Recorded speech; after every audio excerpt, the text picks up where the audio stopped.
Welcome back to our channel. Today we are going to show you how to edit font color in Wix.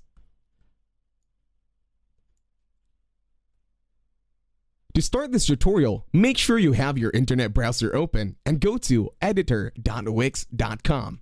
Make sure you're already logged in to your account. Once you're here, click on Site Design. Once the website has loaded, all you gotta do this time is click on Color and Text Theme. Now, click on Site Theme. In here, scroll down. You can choose from a variety of colors. In here, I'll be choosing Eclectic. I'll click on it.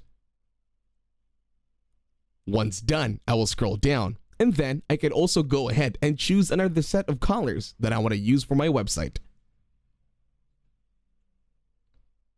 As you click and skim through options, you can see that your website is already changing its colors.